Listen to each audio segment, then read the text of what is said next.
In a world where justice is supposed to be fair, there are some dark secrets hiding within the very institutions meant to protect it. Come with us as we explore the troubling stories of corruption within law enforcement. From the shocking brutality of excessive force to the audacious attempts to conceal the truth, each account paints a picture of an unsettling reality and reveals what happens when bad cops think nobody is watching. These accounts reveal a disturbing reality following 3 law enforcement officers caught up in corruption. Let's begin this eye-opening journey. Case number 1. Once upon a time in the peaceful town of Orangeburg, Officer David Lance Dukes of the Department of Public Safety received a call that seemed like an ordinary neighborly dispute. But oh man, little did anyone suspect that this seemingly regular day would take an unexpected turn.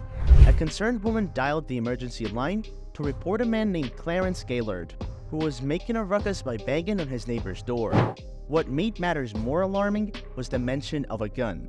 Swiftly, Officer David rushed to the scene, ready to restore peace and protect the community.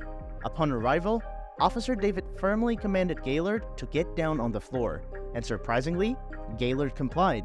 However, what followed was far from anyone's comprehension. Instead of defusing the situation, Officer David inexplicably resorted to excessive force. He delivered a forceful kick to Gaylord's head, causing it to collide with the unforgiving ground. The sheer brutality of this act left everyone present stunned and speechless. As Gaylord's neighbors witnessed this horrifying incident, they couldn't help but voice their concerns and question Officer David's actions.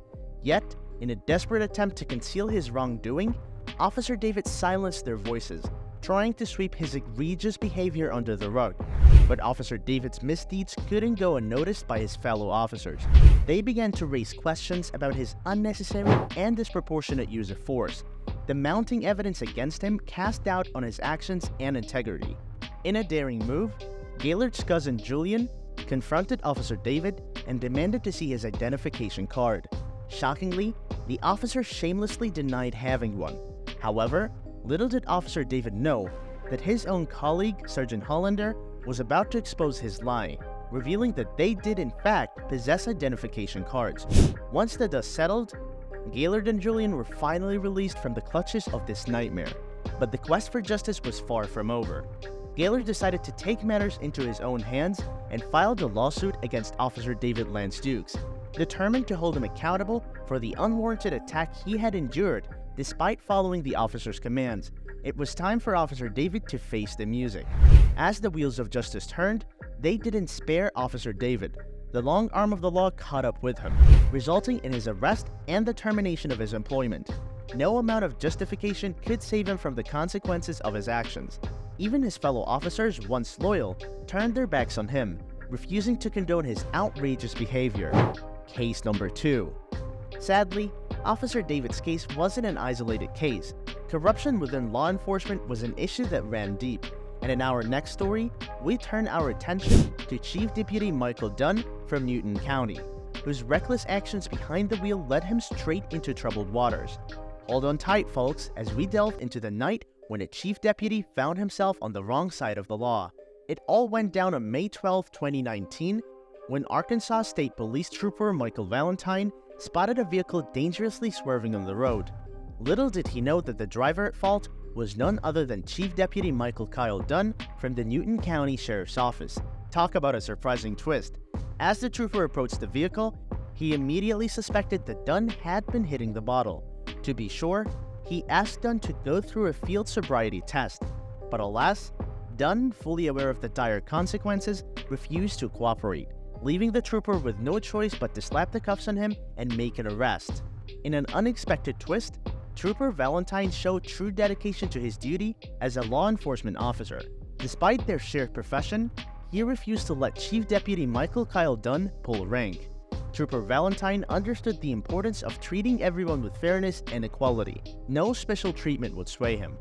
Dunn's plea for leniency fell on deaf ears, as the undeniable evidence captured by the dashcam left no room for doubt. Without delay, Dunn was taken to a nearby police officer where he faced charges for driving under the influence and refusing a chemical test. There was no escaping the consequences of his actions. The legal process moved forward. When the day of Dunn's court hearing arrived, the evidence spoke volumes, leading to a clear-cut guilty verdict for driving while intoxicated. The court imposed fines and a 1-year suspended jail sentence as a stern punishment for his reckless behavior. This incident brought to light the disturbing double standards that some law enforcement officials attempt to exploit. Case number 3.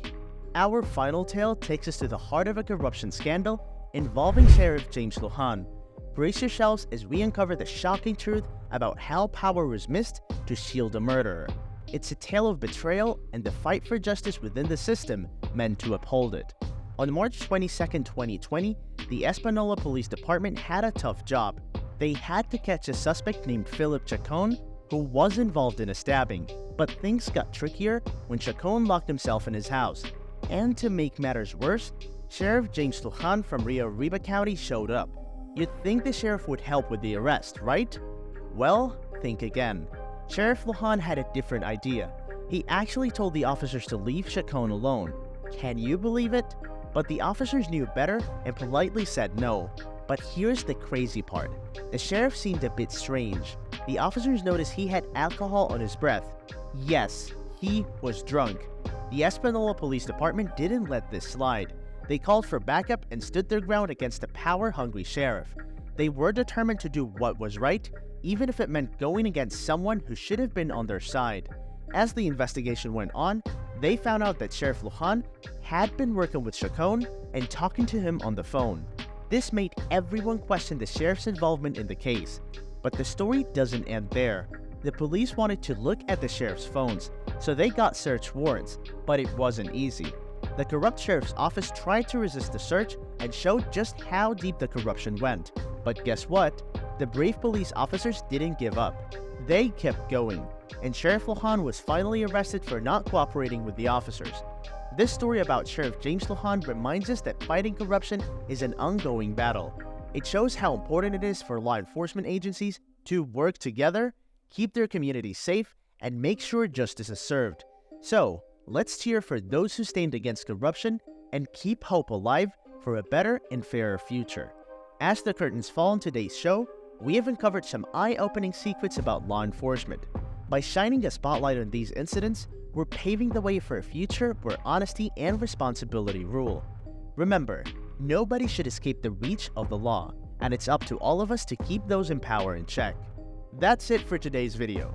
Make sure to like, share, and subscribe to our channel for similar videos. Until we meet again, stay watchful and let's join forces to expose and defeat corruption.